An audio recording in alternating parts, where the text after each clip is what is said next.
नमस्ते बच्चों। आज हम स्टार्ट करेंगे चैप्टर 1 का रिवीजन, जिसमें हम क्विक नोट्स के फॉर्म में सारी चीज़ों को एक जगह पे इकट्ठे कभी कहीं रिवाइज करके जाना रहा तो देख सकते हैं।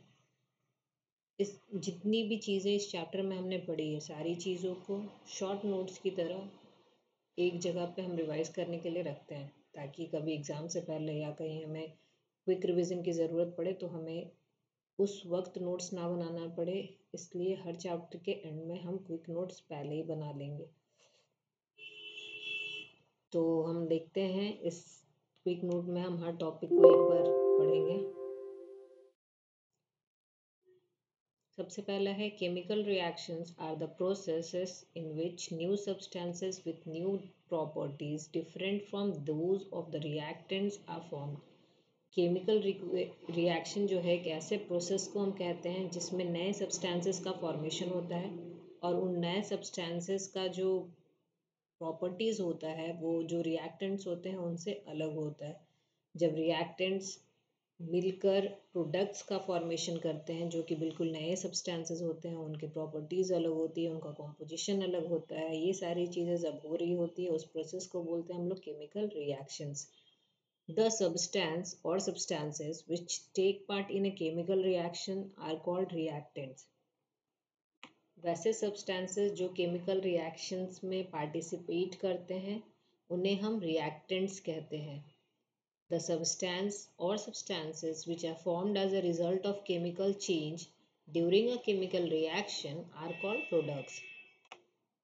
और वैसे सब्सटेंसेस जो केमिकल चेंज के थ्रू केमिकल रिएक्शन जो प्रोसेस है उसमें फॉर्म होते हैं उन्हें हम प्रोडक्ट्स कहते हैं। तो जो रिएक्शन में पार्टिसिपेट कर रहे हैं उन्हें हम रिएक्टेंट्स कहते हैं। जो रिएक्शन होने के दौरान या प्रोसेस होने के बाद जो सब्सटेंसेस फॉर्म होते हैं उन्हें हम प्रोडक्ट्स कहते हैं। The chemical equation is a statement that describe a chemical change in terms of symbol and formula. Chemical equation एक ऐसा स्टेटमेंट होता है जो किन किन चीज़ों के बीच में केमिकल चेंजेस हो रहे हैं, किन किन सब्सटेंसेस के बीच में, किन कौन कौन से एलिमेंट्स के बीच में, कौन कौन से कंपाउंड्स के बीच में केमिकल रिएक्शंस हो रहे हैं, उनको हम सिंबल्स और फॉर्मूले के फॉर्म में लिखते हैं और इसे हम कहते हैं केमिकल इक्वेशन। ये इसलिए भी ज़रूरी है क्योंकि हर वक्त उतना लंबा लंबा नाम कॉम्प्लिकेटेड होता है, चूँकि तो बार बार रिपीटेड वे में लिखना आसान नहीं होता है या कन्वीनियंट नहीं होता। तो उसे इजी बनाने के लिए, उसे गुड लुकिंग और बेटर वर्जन बनाने के लिए उसका हम केमिकल इक्वेशंस के फॉर्म में, सिंबल्स और फॉर्मूले के फॉर्म में उसे लिखते हैं। नेक्स्ट है The law of conservation of mass states that the total mass of the elements present in the product of a chemical reaction is equal to the total mass of elements present in the reactants. Law of conservation of mass आप लोगों ने पहले भी पढ़ रखा है, फिर भी उसका स्टेटमेंट बहुत बार पूछा जाता है एग्जाम्पल्स के साथ। तो law of conservation of mass state क्या करता है कि जितने भी एलिमेंट्स प्रेजेंट हैं प्रोडक्ट में, उनका जो मास है, मतलब उनका जो टोटल मास है वो रिएक्टेंट्स में प्रेजेंट प्रोडक्ट के टोटल मास के बराबर ही होगा, इक्वल ही होता है। इसका एक और मतलब होता है कि एनर्जी, जो मास होता है एनर्जी, वो दोनों तरफ बिल्कुल बिल्कुल बराबर होता है। जो यहाँ पे लॉस होगा वहाँ पे गेन होगा, जो भी होगा, लेकिन ये कभी भी डिसबैलेंस्ड नहीं होगा। हमेशा जो मास होगा रिएक्टेंट और प्रोडक्ट का बिल्कुल एक बराबर होगा। और इस स्टेटमेंट को जिन्होंने दिया, या जो स्टेटमेंट है वो आता है law of conservation of mass के अंडर। नेक्स्ट है हमारा A chemical equation is balanced so that the number of atoms of each type involved in a chemical reaction are the same on the reactant and product sides of the equation.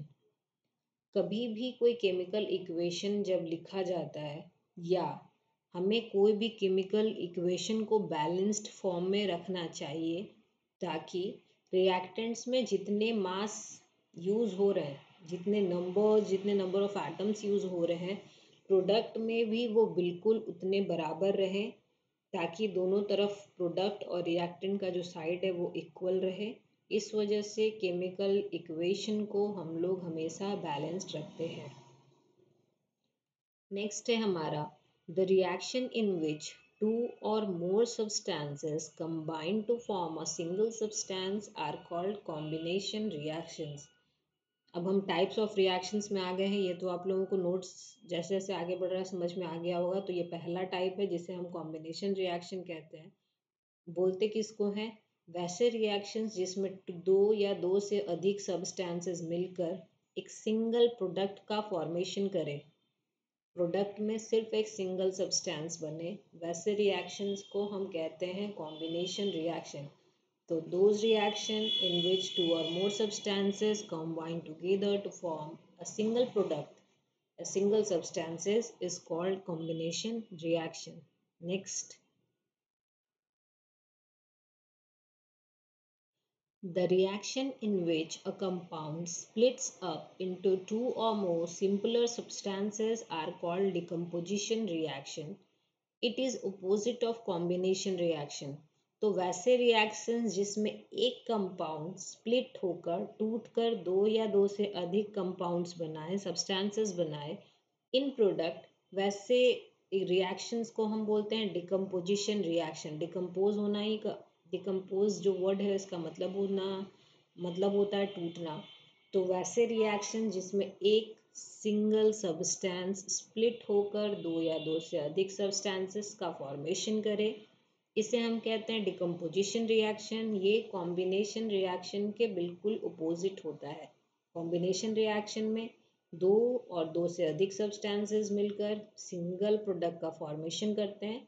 यहाँ single reactant टूटकर दो या दो से अधिक products का formation करता है। मीन्स कॉम्बिनेशन रिएक्शन और डिकम्पोजिशन रिएक्शन बिल्कुल एक दूसरे के अपोजिट रिएक्शंस हैं। नेक्स्ट है the reaction in which heat is given out along with the product are called exothermic reaction. ऐसे रिएक्शंस जिसमें हीट जो है लिबरेट होता है, बाहर निकलता है, किसके साथ? प्रोडक्ट के साथ साथ। तो ऐसे रिएक्शन जिसमें हीट इवॉल्व हो, हीट गिवन आउट हो, हीट लिबरेट हो in the form of product, तो ऐसे रिएक्शंस को हम लोग बोलते हैं एक्सोथर्मिक रिएक्शन। नेक्स्ट देखते हैं the reaction in which heat energy is absorbed is called endothermic reaction. तो ऐसे रिएक्शन जिसमें हीट एनर्जी एब्जॉर्ब हो रहा है, अंदर लिया जा रहा है, मतलब हीट रिक्वायर हो रहा है किसी भी रिएक्शन को करने के लिए, तो ऐसे रिएक्शंस को हम बोलते हैं एंडोथर्मिक रिएक्शन। मीन्स वैसे रिएक्शन जिसमें हीट अब्जॉर्ब हो, तो ऐसे रिएक्शंस को हम कहेंगे एंडोथर्मिक रिएक्शन। और वैसे रिएक्शन जिसमें हीट एनर्जी बाहर निकले, इवॉल्व हो, उसे कहते हैं हम लोग एक्सोथर्मिक रिएक्शन। और सॉरी अगर मिसकंसेप्शन हो गया हो, वैसे रिएक्शन जिसमें हीट एनर्जी एब्जॉर्ब हो उसे हम कहते हैं एंडोथर्मिक रिएक्शन। और वैसे रिएक्शन जिसमें हीट एनर्जी बाहर निकले, इवॉल्व हो, उसे हम कहते हैं एक्सोथर्मिक रिएक्शन। नेक्स्ट देखते हैं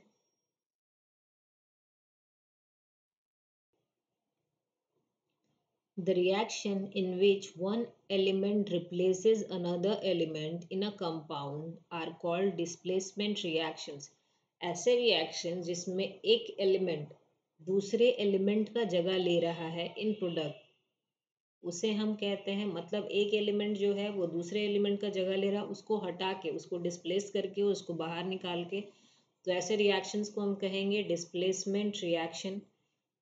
In general, a more reactive metal displaces a less reactive metal. This type of chemical reactions is based on the reactivity series. दो चीज़ें हैं जो ध्यान देने लायक है। डिस्प्लेसमेंट रिएक्शन में हमने पढ़ा कि एक एलिमेंट जो है वो दूसरे एलिमेंट को उसकी जगह से हटा देता है। तो यहाँ पे क्वेश्चन ये अराइज होता है कि क्या कोई भी एलिमेंट किसी को भी हटा सकता है? तो इसका आंसर है नहीं। कोई भी एलिमेंट किसी को नहीं हटा सकता। उसके लिए प्रॉपर एक टेबल बना हुआ है, एक सीरीज बना हुआ है। कि कौन सा एलिमेंट किस एलिमेंट को डिस्प्लेस कर सकता है। तो इसका लॉजिक ये है कि जब भी एक मोर रिएक्टिव मेटल, एक ज़्यादा रिएक्टिव मेटल कम रिएक्टिव मेटल को ही डिस्प्लेस कर सकता है। जब भी यहाँ डिस्प्लेसमेंट रिएक्शन में डिस्प्लेस होने की बात होगी तो कम रिएक्टिव मेटल ज़्यादा को नहीं कर पाएगा। उससे ज़्यादा रिएक्टिव मेटल जब अपने से कम वाले को उसकी जगह से हटाना चाहेगा तो ही एलिमेंट्स डिस्प्लेस हो सकते हैं। और ये पता कैसे चलेगा कि कौन सा ज़्यादा रिएक्टिव है कौन सा कम रिएक्टिव है? तो इसके लिए एक सीरीज़ बनाया गया है जिसे हम कहते हैं रिएक्टिविटी सीरीज़। ये वर्ड आप लोग पहले भी सुन रखे होंगे। तो रिएक्टिविटी सीरीज़ में कंप्लीट टेबल दिया हुआ है कि रिएक्टिविटी डिक्रीजिंग ऑर्डर में किस तरीके से घटता है, कौन सा एलिमेंट सबसे ज़्यादा रिएक्टिव होता है, कौन सा एलिमेंट कम रिएक्टिव होता है। तो इस सीरीज़ को जानना बहुत ज़रूरी है ताकि हम डिस्प्लेसमेंट रिएक्शन को, या जब कभी भी हमें डिस्प्लेसमेंट रिएक्शन का एग्जाम्पल लिखना हो तो हम उसे अच्छे से लिख सकें। एक बार जान लेते हैं रिएक्टिविटी सीरीज किसे कहते हैं। The arrangement of metals in a vertical column in order of decreasing reactivities is called reactivity series. मतलब मेटल्स का अरेंजमेंट किस तरीके से वर्टिकल कॉलम में एक के नीचे एक के नीचे एक, किस ऑर्डर में, तो इनके डिक्रीजिंग रिएक्टिविटीज के ऑर्डर में जिस सीरीज में सजाया गया है, जिस सीरीज में लिखा गया है उसे हम कहते हैं रिएक्टिविटी सीरीज। इसमें एलिमेंट्स को in order of decreasing reactivities वहाँ पे रखा गया है ताकि ये समझना आसान हो कि कौन सा एलिमेंट किस एलिमेंट से ज़्यादा या कम रिएक्टिव है।